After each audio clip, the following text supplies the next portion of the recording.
আসসালামু আলাইকুম ওয়া রাহমাতুল্লাহি ওয়া বারাকাতুহু। 1 মিনিট মাদ্রাসা ইউটিউব চ্যানেলের সম্মানিত দিনী ভাই বোনেরা, আমি আশা করি আল্লাহ তাআলার অশেষ রহমতে আপনারা ভালো আছেন, সুস্থ আছেন। আলহামদুলিল্লাহ। আজ পবিত্র জুমাবার বা শুক্রবার আসরের পর অবশ্যই 11 বার এই ছোট্ট দোয়ার আমলটি করবেন। আল্লাহর আরশ পর্যন্ত কেঁপে উঠবে যতক্ষণ না পর্যন্ত আপনার দোয়া কবুল হয়। তাই অনুরোধ করব আজকের ভিডিওটি অবশ্যই মনোযোগ দিয়ে সম্পূর্ণ দেখার।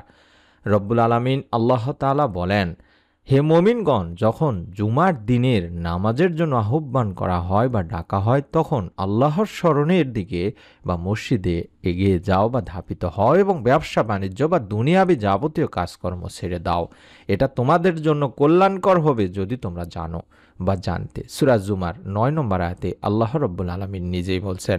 শুধু তাই নয়, হাদিসে আল্লাহ রাসূল সাল্লাল্লাহু আলাইহি ওয়াসাল্লামও বলেছেন, জুমার দিনের একটি বিশেষ সময় আছে যখন বান্দা আল্লাহ তাআলার কাছে যা চাইবে, রব্বুল আলামিন আল্লাহ তাআলা তাকে তা দান করবেন, তার দোয়া কবুল করবেন। সুবহানাল্লাহ। সহিহ বুখারী মুসলিম শরীফের সহিহ একটি হাদিস দিনী ভাই বোনেরা। আর অনেক আলেম বলেছেন এই সময়টাই হলো আসরের পর থেকে মাগরিবের আগ পর্যন্ত এই সময়। তাই আমাদের এই সময়টিকেই কাজে লাগাতে হবে। আমাদের আসরের নামাজ আদায় করার পর অন্তত 11 বার এই ছোট্ট দোয়ার আমলটি পড়তে হবে দিনী ভাই বোনেরা। তবে আসরের নামাজের পরে আমাদের প্রথম কাজ হবে বেশি বেশি করে ইস্তেগফার, দরুদ শরীফ ও দোয়া করা। অত্যন্ত ফজিলতপূর্ণ আমল। শুধু সংখ্যা নয়, আসল কথা হলো আল্লাহ তাআলার কাছে মন থেকে দোয়া করা।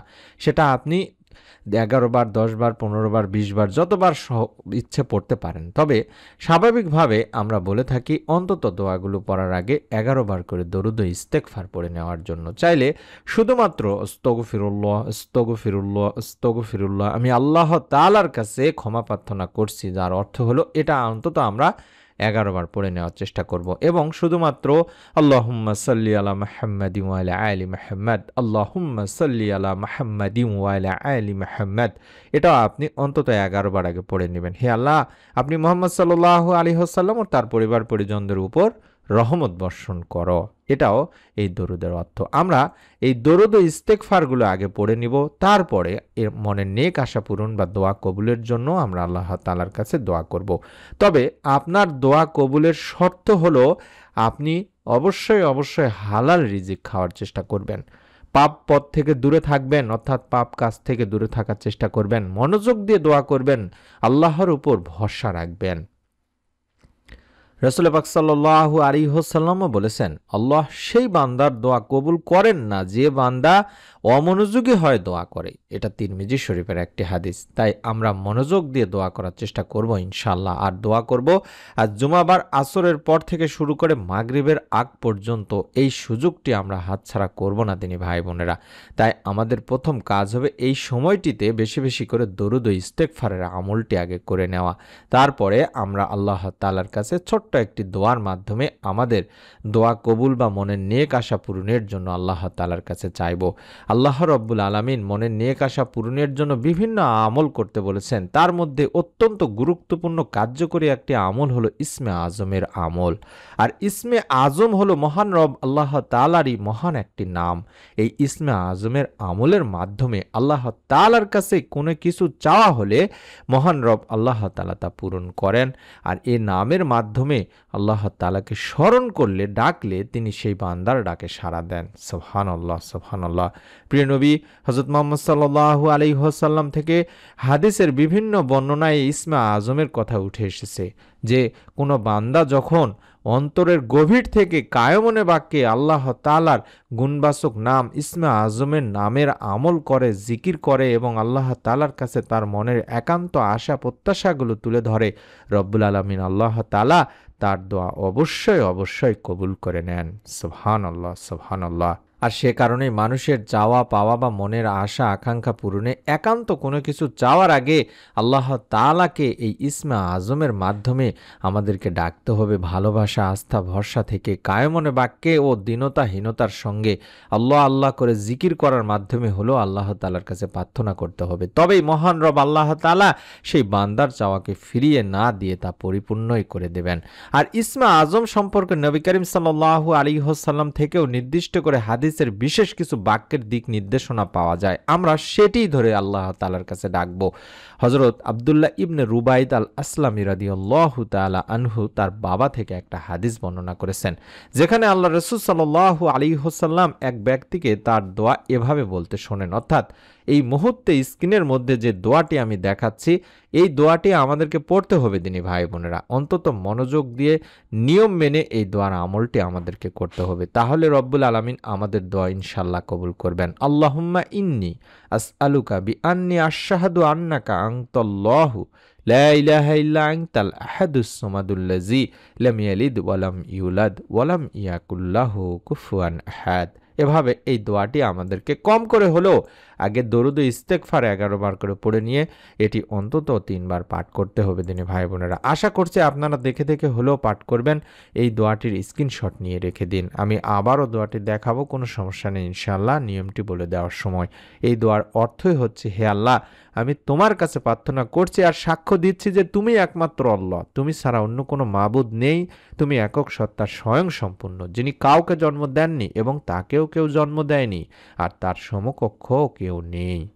বর্ণনাকারী এখানে বলেন, আল্লাহ রাসূল সাল্লাল্লাহু আলাইহি ওয়াসাল্লাম ওই ব্যক্তির মুখে এই বাক্যগুলো শুনে তখন বললেন, সেই মহান সত্তার শপথ যার হাতে আমার জীবন, নিঃসন্দেহে লোক আল্লাহ তাআলার মহান নাম অর্থাৎ ইসমে আজমের নামের ওসিলায় আল্লাহ তাআলার কাছে প্রার্থনা করেছে, দোয়া করেছে। আর যে নামের ওসিলায় দোয়া করা হলে তিনি দোয়া কবুল করেন, এবং যে নামের ওসিলায় প্রার্থনা করা হলে তিনি তাকে তা দান করেন। তিরমিজি ইবনে মাজার একটি হাদিস। অর্থাৎ দোয়াটি দেখাচ্ছি, এই দোয়াটিকে হাদিসের আলোকে তাবৎ দুনিয়ার অনেক হাদিস বিশারদ বা স্কলাররা এই দোয়াটি বা এই আমলটিকে বা এই ইসমে আজমটিকে সবচাইতে নির্ভরযোগ্য এবং বিশুদ্ধ বলেছেন তিনি ভাই বোনেরা। তাই এই ইসমে আজম পড়ে আল্লাহ তাআলার কাছে যদি আমাদের মনের সমস্ত আশা আকাঙ্ক্ষাগুলো তুলে ধরা হয়, দোয়া করা হয়, রব্বুল আলামিন অবশ্যই অবশ্যই বান্দার মনের সমস্ত ভালো ও কল্যাণকর আশা আকাঙ্ক্ষা পূরণ করেই দেবেন। মনের মধ্যে শতভাগ একটা বিশ্বাস নিয়ে নিয়ত করে আমলটি করবেন। প্রত্যেকের কাছে অনুরোধ করছি, অবশ্যই অবশ্যই আমলটি করার আগে একটা করে নিয়ত করে আমলটি করতে হবে এবং নিয়ম মেনে আমলটি করতে হবে দিনী ভাই বোনেরা। যদি আপনার নিয়ম ঠিক না থাকে তাহলে আপনার দোয়া কবুল হওয়ার সম্ভাবনাও কম থাকবে। তাই আপনাদেরকে আমি সংক্ষেপে নিয়মটি বলে দিচ্ছি, যেই নিয়মে দোয়া করলে রব্বুল আলামিন আপনার দোয়া ইনশাআল্লাহ কবুল করবেন। প্রথমেই আল্লাহর প্রশংসা করবেন। আপনি আসরের সালাত আদায় করার পরে প্রথমে আপনার কাজ হবে কয়েকবার সূরা ফাতিহা পড়ে নেওয়া, অন্তত একবার হলেও সূরা ফাতিহা পড়ে নেবেন, অথবা আলহামদুলিল্লাহ শুধুমাত্র বলবেন, এটাও প্রশংসা। প্রথম কাজ আল্লাহর প্রশংসা করে নেওয়া। তারপরের কাজ হলো নবী করিম সাল্লাল্লাহু আলাইহি ওয়াসাল্লামের উপর দরুদ পাঠ করবেন। চাইলে যে দরুদটির কথা বললাম, আল্লাহুম্মা সাল্লি আলা মুহাম্মাদিন ওয়া আলা আলি মুহাম্মাদ, এটি অথবা দরুদে ইব্রাহিম কম করে হলেও 3 বার বা 11 বার পড়ে নেওয়ার চেষ্টা করবেন তিনি ভাই বোনেরা। বেশি কম পড়তে পারেন, কোনো সমস্যা নেই। তারপরে মনের একান্ত আশা অনুযায়ী আপনারা দোয়া করবেন, অর্থাৎ মনের যত নেক আশাগুলো আছে সেগুলো আল্লাহ তাআলার কাছে তুলে ধরবেন এই দোয়াটির মাধ্যমে, অর্থাৎ ইসমে আজমের দোয়াটির মাধ্যমে। দেখে দেখে হলো 3 বার পড়বেন, আল্লাহুম্মা ইন্নী আসআলুকা বিআন্নী আশহাদু আন্নাকা আনতাল্লাহু লা ইলাহা ইল্লা আনতাল আহাদুস সামাদুল্লাযী লাম ইয়ালিদ ওয়া লাম ইউলাদ ওয়া লাম ইয়াকুল লাহু কুফুয়ান আহাদ। এভাবে অন্তত 3 বার এই দোয়াটি আপনারা পাঠ করে নেবেন। তারপরে শেষে আবারও দরুদ শরীফ পাঠ করবেন। এভাবে দোয়া করলে দোয়া বেশি কবুল হয়, আল্লাহ তাআলার কাছে দোয়া পৌঁছায় এবং রব্বুল আলামিন আল্লাহ তাআলা বান্দার মনের নেক ও ভালো ইচ্ছেগুলো পূরণ করে থাকেন। অর্থাৎ আমরা যদি এই নিয়মে দোয়া করি, রব্বুল আলামিন আল্লাহ তাআলা আমাদেরও দোয়া ইনশাআল্লাহ কবুল করবেন, আমাদেরও মনের নেক আশাগুলো ইনশাআল্লাহ পূরণ করে দিবেন। বান্দার দোয়া যে আল্লাহ তাআলা কখনোই ফিরিয়ে দেন না, বান্দার দোয়া সবসময় রব্বুল আলামিন আল্লাহ তাআলা কবুল করেন। এ বিষয়ে আমরা জানি, প্রত্যেকটি ভিডিওতে আমি বলে দেওয়ার চেষ্টা করি যে দোয়া কবুলের 3টি পদ্ধতি রয়েছে, অর্থাৎ দোয়া কবুলের অবস্থা 3টি। দোয়া কখনোই ব্যথা যায় না।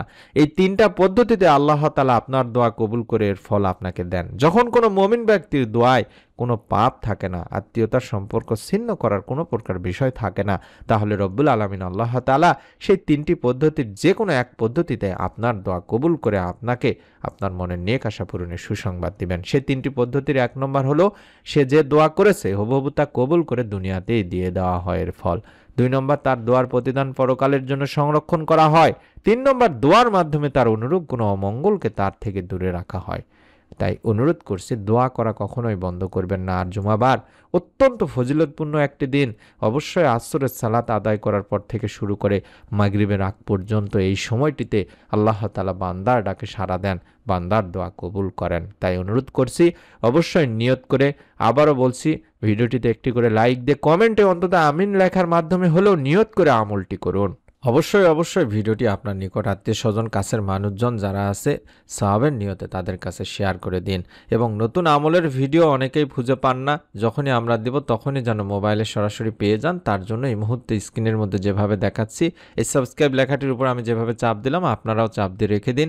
এই ভিডিওটির নিচে এভাবে আপনারা দেখতে পাচ্ছেন ইনশাল্লাহ। আশা করছি আপনাদের কাছেও নতুন ভিডিওগুলো পৌঁছাতে থাকবে। সকলে ভালো থাকুন, সুস্থ থাকুন। আমরা মন থেকে দোয়া করি রব্বুল আলামিন যেন আপনাদের সকলকে এই আমলের ওসিলায় আপনাদের যার যার মনের নেক ও ভালো ইচ্ছেগুলো পূরণ করে দেন, দোয়া কবুলের সুসংবাদ দেন। আমিন। আসসালামু আলাইকুম ওয়া রাহমাতুল্লাহি ওয়া বারাকাতুহু।